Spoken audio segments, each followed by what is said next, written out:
마태복음 10장 24절에서 33절 말씀을 우리 합독하겠습니다. 제자가 그 선생보다 또는 종이 그 상전보다 높지 못하나니 제자가 그 선생 같고 종이 그 상전 같으면 족하도다. 집주인을 바알세불이라 하였거든 하물며 그 집 사람들이랴. 그런즉 그들을 두려워하지 말라. 감추인 것이 드러나지 않을 것이 없고 숨은 것이 알려지지 않을 것이 없느니라. 내가 너희에게 어두운 데서 이르는 것을 광명한 데서 말하며 너희가 귓속말로 듣는 것을 집 위에서 전파하라. 몸은 죽여도 영혼은 능히 죽이지 못하는 자들을 두려워하지 말고 오직 몸과 영혼을 능히 지옥에 멸하실 수 있는 이를 두려워하라. 참새 2마리가 한 아사리온에 팔리지 않느냐. 그러나 너희 아버지께서 허락하지 아니하시면 그 하나도 땅에 떨어지지 아니하리라. 너희에게는 머리털까지 다 세신 바 되었나니 두려워하지 말라. 너희는 많은 참새보다 귀하니라. 누구든지 사람 앞에서 나를 시인하면 나도 하늘에 계신 내 아버지 앞에서 그를 시인할 것이요 누구든지 사람 앞에서 나를 부인하면 나도 하늘에 계신 내 아버지 앞에서 그를 부인하리라. 아멘. 할렐루야. 우리가 성경을 읽다 보면 하나님 말씀이 모순되게 느껴질 때가 있습니다. 항상 기뻐하라. 그런데 또 다른 곳에 보면 잔치집에 가지 말고 초상집에 가라는 거예요. 항상 기뻐하라 그러셨는데 초상집 가서 기뻐할 수 없잖아요. 근데 성경 말씀에 기뻐하라 하시고 또 잔치집에 가기보다는 초상집에 가라 그렇게도 말씀하시고 애통하는 자는 복이 있다 그런 말씀도 있는 것입니다. 7번씩 70번이라도 네 형제를 용서하라 그러셨는데 또 너희 아내가 너희 자녀가 너에게 이르기를 우리가 하나님을 떠나서 다른 신을 섬기자 하거든 용서하지 말라. 또 그런 말씀도 있는 거예요. 이러한 진리의 역설을 우리가 바르게 이해하고 적용하는 것, 이게 참으로 우리의 신앙에 중요합니다. 하나님의 말씀은 이런 말씀도 있고 저런 말씀도 있거든요. 이것을 우리가 잘못 적용하면 실족하기도 하고 또 이단이 되기도 하는 것입니다. 어떤 상황에서 어떤 말씀을 어떻게 적용하느냐, 이것이 참으로 중요한 문제인 것입니다.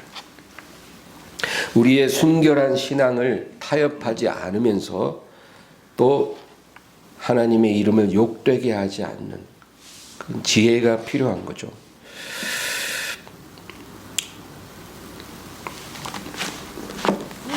얼마 전에 뉴스에 보니까 석가탄신일날 어떤 기독교인들이 사찰 앞에 가서 찬송 부르고 막 그 사람들을 공격하는 그런 것을 봤습니다. 매년 그런 일들이 종종 일어나요. 너는 나 외에는 다른 신을 내게 두지 말지니라, 이 말씀과 그리고 다른 사람의 우상을 우리가 왈가왈부하는 건 별개 문제예요.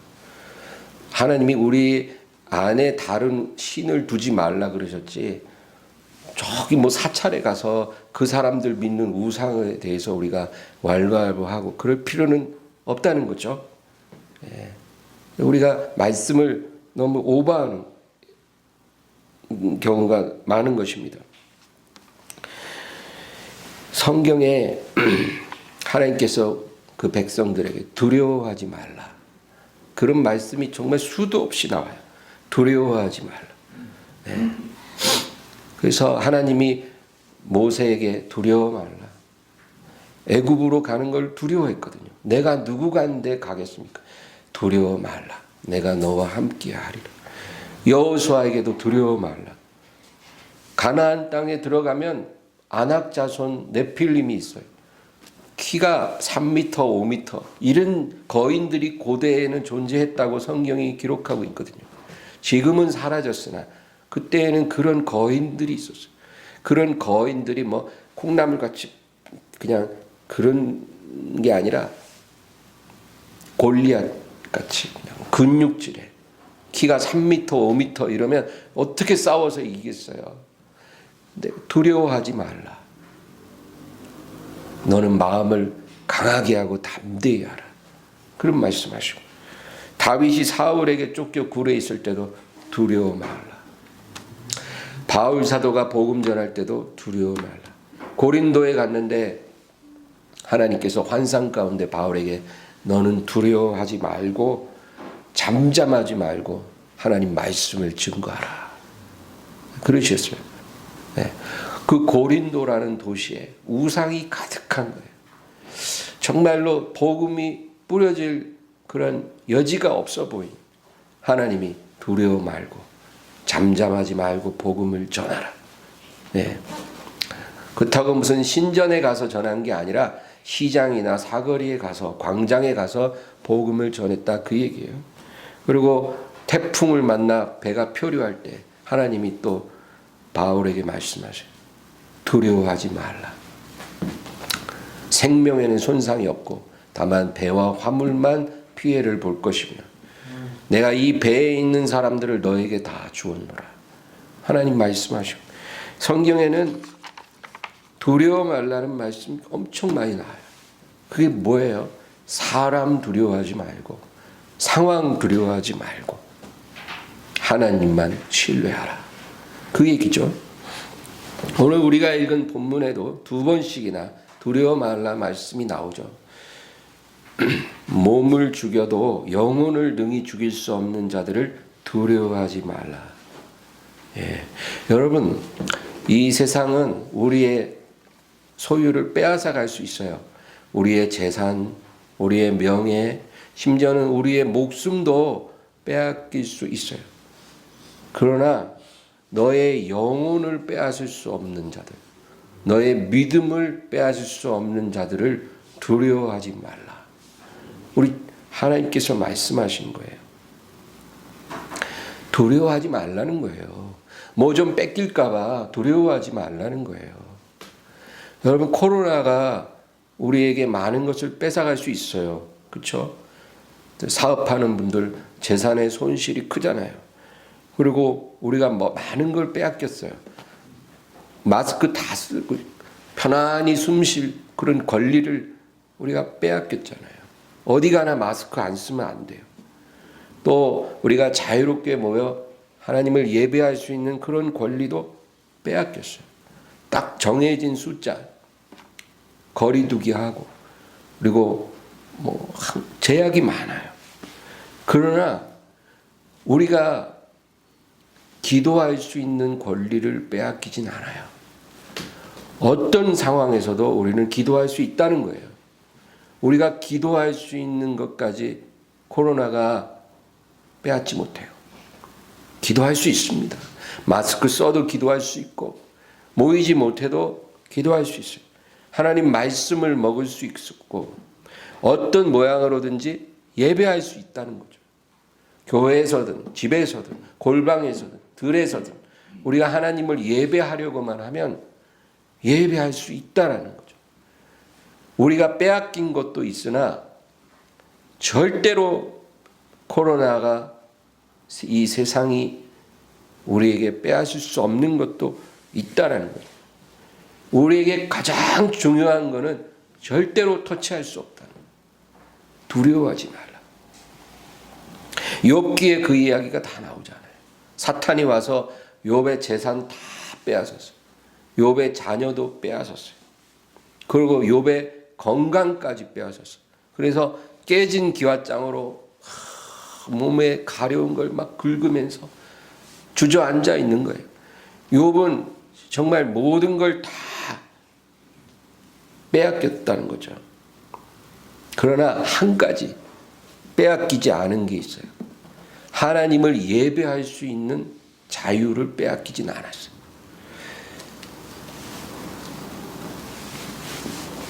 아내도 없고 자식도 없고 재산도 없고 건강도 없어요. 가진 게 없는 것 같은데 하나님을 예배할 수 있는 믿음은 갖고 있어요. 그래서 욥이 어떻게 했을까요? 우리 욥기 1장 20절 21절을 보면 다 같이 읽습니다. 욥이 일어나 겉옷을 찢고 머리털을 밀고 땅에 엎드려 예배하며 이르되 내가 모태에서 알몸으로 나왔사온즉 또한 알몸이 그리로 돌아가올지라. 주신 이도 여호와시오 거두신 이도 여호와시오니 여호와의 이름이 찬송을 받으실지이다 하고, 모든 것 다 잃은 것 같은데 남은 게 뭐예요? 예배할 수 있는 믿음. 깨진 기왓장으로 몸을 긁을지언정 목숨은 붙어 있잖아요. 숨은 쉬잖아요. 뭐 할 수 있어요? 아무것도 없어요. 아내도 나가고 자녀도 다 죽고 재산도 없고 사람들도 한 명도 안 남았어요. 혼자 주저앉아서 뭐 할 수 있어요? 예배할 수 있어요. 예배까지 빼앗기진 않은 거죠. 하나님이 마귀에게 그랬거든요. 저의 생명은 행하지 말라. 그 말은 욥이 아무것도 없어도 하나님을 예배할 수 있도록 허락하신 거예요. 여러분, 아무것도 할 게 없고 예배 외에는 할 게 없다. 그러면 여러분 잘 되실 줄 믿습니다. 그럴 때 예배해야 돼요. 그럴 때. 정말 예배 외에는 할 게 없을 때 그때 하나님이 예배하라는 거예요. 그래서 욥은 일어나 겉옷을 찢고 머리털을 밀고 땅에 엎드려 예배하며 하나님이 원하는 일을 한 거예요. 어떻게 됐어요? 다 회복됐어요. 그리고 엄청난 은총을 받았어요. 여러분, 하나님이 우리 인생에 아무것도 남은 게 없고 아무것도 할 수 있는 게 없고 예배 외에는 모든 것이 불가능한 상황을 주셨다면 예배 드리시기 바랍니다. 그러면 다 회복돼요. 그리고 엄청난 은총을 주십니다. 이 욥의 스토리가 바로 우리에게 약속하신 하나님의 소망이에요. 오늘 본문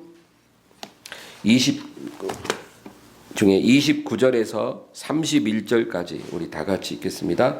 참새 2마리가 한 아사리온에 팔리지 않느냐. 그러나 너희 아버지께서 허락하지 아니하시면 그 하나도 땅에 떨어지지 아니하리라.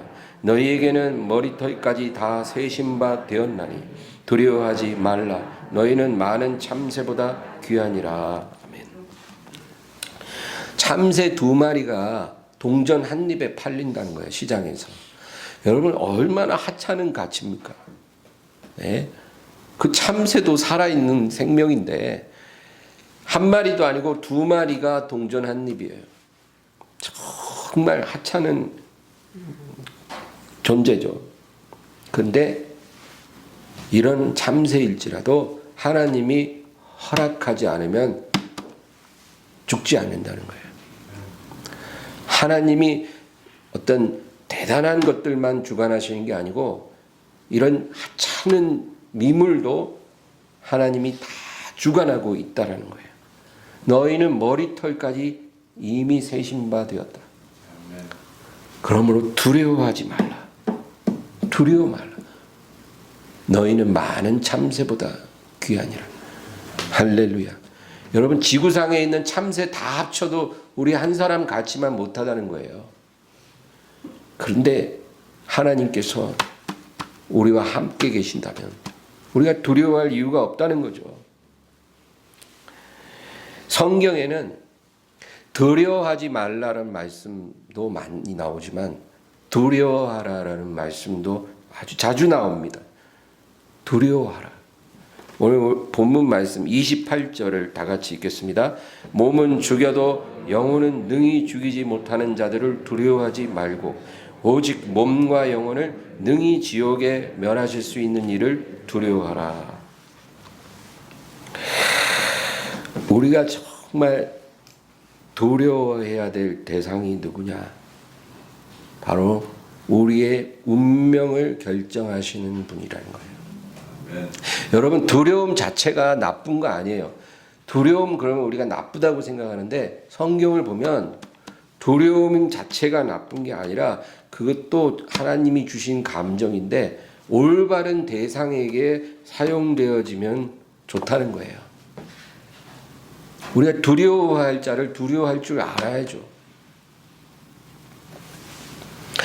여러분, 요즘에 공황장애 뭐 이런 병들 굉장히 많아요. 공황장애, 불안장애 또는 과호흡 증후군, 이런 병들이 다 두려움 때문에 오는 거거든요. 근데 이런 두려움은 우리가 두려워할 필요가 없는 것들을 두려워할 때 이런 병이 오는 거지, 우리가 마땅히 두려워할 분을 제대로 두려워할 때 이런 병 안 와요. 근데 성경에 뭐라 그래요? 사람 두려워하지 말고, 상황 두려워하지 말고, 장래일 두려워하지 말고, 죽을 거 두려워하지 말라는 거예요. 그리고 뭘 두려워하라 그래요? 이 모든 것을 주관하시는 우리 운명의 결정권자, 그를 두려워하라는 거예요. 우리 목숨을 지속시킬지 끝낼지 결정하시는 그분. 여러분, 오늘 아침에 우리가 잠자리에서 숨 쉬면서 일어났잖아요. 그거 그냥 뭐 자동으로 그렇게 되는 게 아니에요. 하나님이 오늘 하루도 우리 생명을 지속시키기로 결정하셨기 때문에 우리가 숨을 쉬는 거예요. 오늘이라도 내가 너의 생명을 끝내기로 결정했다 그러면 그냥 끝나는 거예요, 여러분. 건강한 사람도 그냥 갑자기 숨 멎어서 죽어요. 자다가 죽어요. 그냥 길에서 쓰러져 죽어요. 하나님이 우리 생명을 결정하시는 거예요. 또 우리 영혼을 천국으로 들여보낼지 지옥으로 던질지 누가 결정해요? 하나님께서. 그래서 우리가 두려워할 분은 하나님이다, 그 말입니다. 여러분, 지금 내가 두려워하는 대상이 누군가 한번 생각해 보세요. 지금 나는 무엇을 두려워하고 있나? 사람인가요? 여러분, 직장의 상사입니까? 아니면 남편입니까? 아내입니까? 아니면 어떤 상황이 지금 두렵습니까? 코로나 바이러스가 두렵습니까? 아니면 백신 맞고 부작용이 두렵습니까? 이런 것들을 두려워하지 말고 하나님을 두려워하라, 그 말씀하는 거예요. 오늘날 현대 교회와 성도들의 문제는 두려워하지 말아야 될 건 엄청 두려워하고, 정말 두려워해야 될 그분은 두려워하지 않는다는, 이게 정말 우리의 위기요 문제라는 거예요. 하나님을 두려워하지 않아요.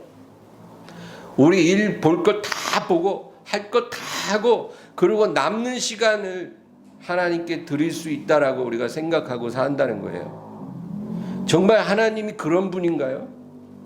우리가 그렇게 대해도 되는 분인가요? 로마서 2장 4절과 5절 우리 한번 찾아보겠습니다. 로마서 2장 4절 5절 말씀을 다 같이 읽겠습니다. 혹 내가 하나님의 인자하심이 너를 인도하여 회개하게 하심을 알지 못하여 그의 인자하심과 용납하심과 길이 참으심이 풍성함을 멸시하느냐? 다만 내 고집과 회개하지 아니한 마음을 따라 진노의 날 곧 하나님의 의로우신 심판이 나타나는 그날에 임할 진노를 내게 쌓는도다. 여러분, 하나님은 사랑의 하나님이세요. 자비로우십니다. 그러나 그것만이 아니고 하나님은 두려우신 하나님이에요. 우리가 이 하나님을 알 필요가 있어요. 사랑의 하나님은 너무나 다 잘 알잖아요. 그런데 하나님은 두려우신 하나님이기도 해요. 우리가 그냥 대충 무시할 수 있는 그런 분이 아니라는 거예요. 하나님은 사랑으로 우리를 기다리고 계시지만 그냥 인자한 미소로 기다리시는 게 아니고 근심하면서 슬퍼하시면서 분노하시면서 우리를 기다리고 있는 거예요. 그런 하나님이라는 걸 우리가 잊지 말아야 돼요. 그냥 무슨 켄터키 프라이드 치킨 할아버지처럼 그런 미소로 탁 구름 위에서 우리를 내려다보시고 그런 하나님이 아니에요. 분노 가운데 우리를 기다려 주시는 거예요. 그래서 오늘 로마서 2장에도 하나님의 인자하심이 너를 인도하여 회개하게 하심을 알지 못하여 그의 인자하심과 용납하심과 길이 참으심이 풍성함을 멸시하느냐. 여러분, 하나님의 이 마음을 모르고 우리가 살고 있다면 하나님을 멸시하고 있다는 거예요. 하나님의 인자하심을 멸시하고 길이 참으시는 것을 멸시한다는 거예요. 그러다가 어떻게 돼요? 하나님의 진노의 날이 올 때 우리가 피할 곳이 없다. 그 얘기죠. 우리 로마서 11장 20절과 21절을 보겠습니다. 옳도다. 그들은 믿지 아니함으로 꺾이고 너는 믿음으로 섰느니라. 높은 마음을 품지 말고 도리어 두려워하라. 하나님이 원가지들도 아끼지 아니하셨은즉 너도 아끼지 아니하시리라. 유대인들은 하나님을 믿지 않음으로 꺾여졌다. 그 말은 하나님을 두려워하지 않음으로 버려졌다 그 말이에요. 유대인들 마음속에 하나님을 두려워하지 않았어요. 그래서 버려졌다는 거예요. 그리고 우리는 믿었기 때문에 하나님을 두려워했기 때문에 섰다는 거죠. 그러나 우리에게 뭐라 그래요? 두려워하라. 원가지도 아끼지 아니하셨으니 너도 아끼지 아니하시리라. 여러분, 이 말씀이 구약 말씀이 아니고 신약의 말씀. 우리에게 주시는 말씀이야. 두려워하라. 하나님이 너도 아끼지 아니하시리라. 여러분, 하나님의 길이 참으심을 멸시하면 아끼지 않고 우리를 깨뜨려 버리신다. 그 얘기입니다.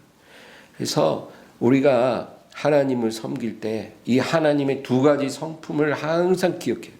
자비로우신 하나님, 그러나 두려우신 하나님. 이 두 가지 성품이 매칭돼야 돼요.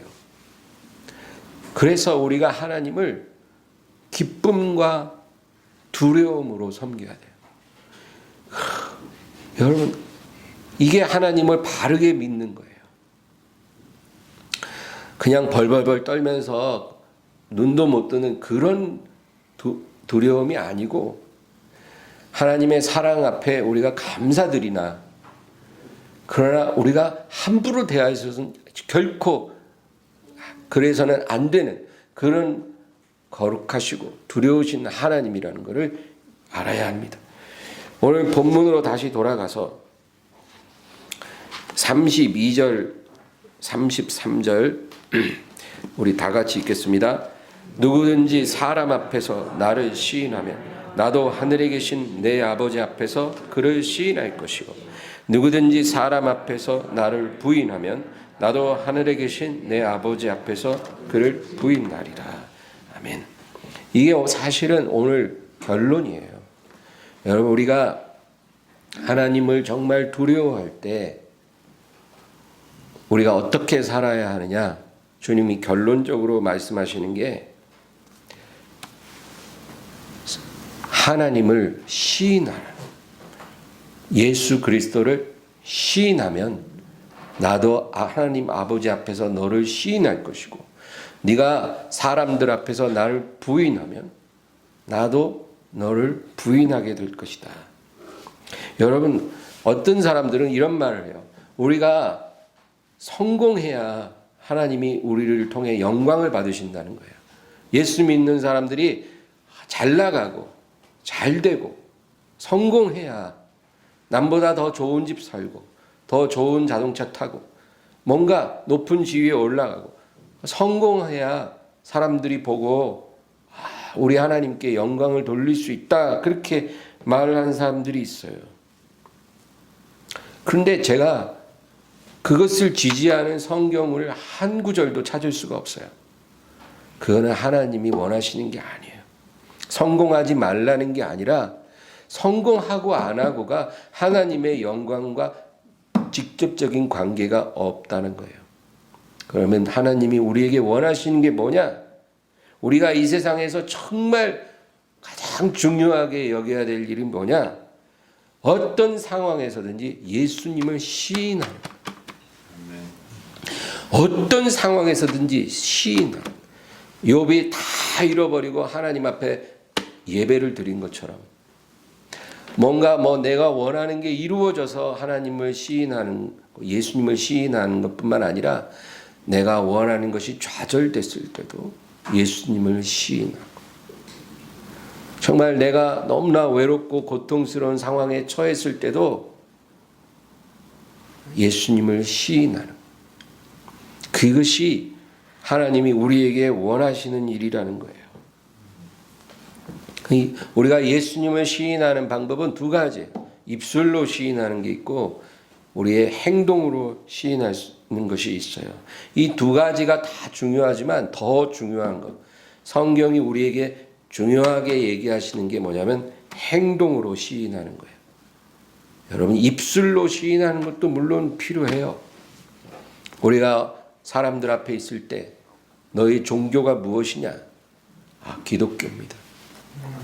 네가 믿는 그 신에 대해서 이야기해봐라. 우리가 이야기할 수 있어야 돼요. 요즘 같을 때 우리가 그런 말을 자꾸 안 하려고 하는데 그러면 안 돼요. 우리가 물어보지도 않은 사람 앞에 막 말할 필요는 없으나 세상 사람들이 우리에게 물어봤을 때 우리가 숨기면 안 돼요. 너의 믿는 종교가 무엇이? 우리가 숨기면 안 돼. 옛날엔 교회 갔는데 지금 절대 안 가요. 걱정하지 마세요. 이런 식으로 말하는 사람 참으로 부끄러운 거예요. 저는 하나님을 믿는 사람이기 때문에 예배를 드립니다. 당연히 방역은 잘 지키지만 예배 드리고 있습니다. 우리가 이런 입술의 시인도 못한다면 참으로 부끄러운 거죠. 그러나 성경은 입술의 시인보다 행동의 시인이 중요하다. 디도서 1장 16절에 그들이 하나님을 시인하나 행위로는 부인하니 가증한 자요 복종하지 아니하는 자요 모든 선한 일을 버리는 자니라. 입술로는 시인하나 행위로는 부인하니 가증한 자라. 여러분, 이게 문제예요. 이게 성경에도 이것을 경고하고 있어요. 입술로만 믿는다고 하지 마라. 행위로 부인하는 자들은 가증한 자라. 요즘에 뉴스 보면 참 마음이 너무 아파요. 어느 여자 목사님 모녀가 경기도 양주의 고깃집에서 고기를 먹고 계산을 하는데 내 옆에 테이블에 사람 앉혔으니까 이거 방역 위반 아닙니까? 그러니까 우리 고기 먹은 돈 깎아달라고 그랬다는 거예요. 그래서 사장이 테이블 칸막이 다 하고 했기 때문에 위반 아닙니다. 그러니까 막 화가 나서 막 욕을 하고 막 그러고 집에 돌아갔는데 그 다음날 식당에 또 전화를 해갖고 우리가 당신 식당 신고하면 벌금 300만 원 물어야 되는데 그거 물기 싫으면 어제 계산한 돈 환불해달라고 그랬다. 그런데 뉴스에 목사, 제가 정말 너무너무 힘들어요. 그런 뉴스 볼 때마다. 여러분 안 힘드세요? 힘들어요. 입술로는 시인하나 행위로는 부인하니 가증한 자요 복종하지 않는 자라. 성경이 말씀합니다. 너희가 사람 앞에서 나를 시인하면 나도 너를 시인하리고 너희가 나를 부인하면 나도 아버지 앞에서 너를 부인하리라. 이 말은 입술로만 시인하는 게 아니고 행위로도 시인하는 것을 의미하는 거예요. 마태복음 7장으로 한번 가보겠습니다. 마태복음 7장 21절에서 23절 우리 다 같이 읽습니다. 나더러 주여 주여 하는 자마다 다 천국에 들어갈 것이 아니요 다만 하늘에 계신 내 아버지의 뜻대로 행하는 자라야 들어가리라. 그날에 많은 사람이 나더러 이르되 주여 주여 우리가 주의 이름으로 선지자 노릇하며 주의 이름으로 귀신을 쫓아내며 주의 이름으로 많은 권능을 행하지 아니하였나이까 하리니 그때 내가 그들에게 밝히 말하되 내가 너희를 도무지 알지 못하니 불법을 행하는 자들아 내게서 떠나가라 하리라. 아멘. 주여 주여 하는 자마다 들어가는 것이 아니고 천국에 내 하나님 아버지 뜻대로 행하는 자라야 들어가리라. 이게 뭐예요? 입술로 시인하는 자가 천국에 들어가는 것이 아니고 행위로 삶으로 주님을 시인하는 자라야 들어가리라. 그날에 많은 거짓 종들이 우리가 주의 이름으로 많은 일을 했습니다. 그러나 나는 그때 너희에게 말할 것이다. 내가 너희를 도무지 알지 못하니 불법을 행하는 자들아 내게서 떠나가라. 여러분 마지막 날에 수많은 목회자, 장로, 권사, 집사들이 바로 주님으로부터 이런 말을 듣게 될 거예요. 내가 너를 알지 못하노라. 너가 나를 부인했기 때문에 나도 너를 부인하노라.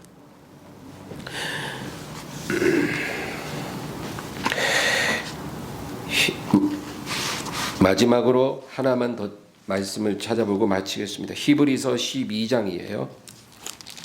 히브리서 12장 15절 16절 말씀입니다. 다 같이 읽습니다.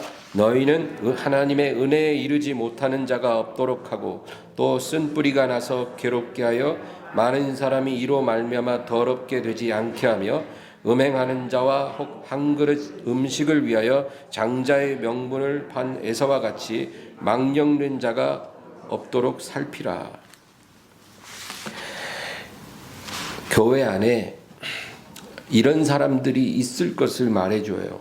하나님의 은혜에 이르지 못하는 자가 없는지 살펴보라. 또 많은 사람을 더럽히는 쓴뿌리가 나지는 않았는지 살펴보라. 음행하는 자가 없는지 살펴보고 한 그릇 식물을 위하여 장자의 명분을 파는 망령된 자는 없는지 너희 교회를 살펴보라. 이런 사람들이 다 한마디로 말하면 입술로는 시인하나 행위로는 부인하는 그런 크리스찬들을 말해요. 여러분 이렇게 오늘 제가 무거운 얘기를 하지만 이 말을 우리가 깊이 새기면 자유함이 있을 거예요. 사실 우리가 극단적으로 주님을 부인하지는 않을지라도 우리도 그런 연약한 모습이 있을 수 있어요. 베드로가 예수님을 3번 부인했잖아요. 그 예수님을 정말 사랑했으나 어떤 상황에 의해 우리가 그런 연약한 모습으로 주님을 부인할 때도 많이 있었잖아요. 또 지금도 그런 연약함 속에서 내가 원치 않으나 내가 원치 않은 일로 나를 이끌어 간다라고 로마서 7장의 바울의 고백처럼 우리가 그렇게 주님을 부인하게 될 때도 있잖아요. 근데 중요한 것은 이러한 주님을 부인하는 모습이 하나님을 슬프게 한다는 걸 우리가 알아야 된다는 거예요. 그게 중요해요. 다른 사람을 손가락질하고 비판하자는 게 아니라 내게 이런 모습이 있지는 않은지 살펴보고 내가 정말로 주님을 부인하는 사람이 되지 않게 하옵소서. 우리가 이런 마음을 갖고 살아야 된다는 거예요. 내 입술뿐만 아니라 나를 바라보는 내 주변의 사람들 앞에서 내 행위로 내 삶으로 하나님을 부인하지는 않는가요? 주님 도와주소서. 여러분 이런 마음으로 우리가 기도해야 될 줄로 믿습니다. 오늘 말씀을 생각하면서 우리 주여 3번 부르고 간절히 기도하겠습니다. 주여 주여 주여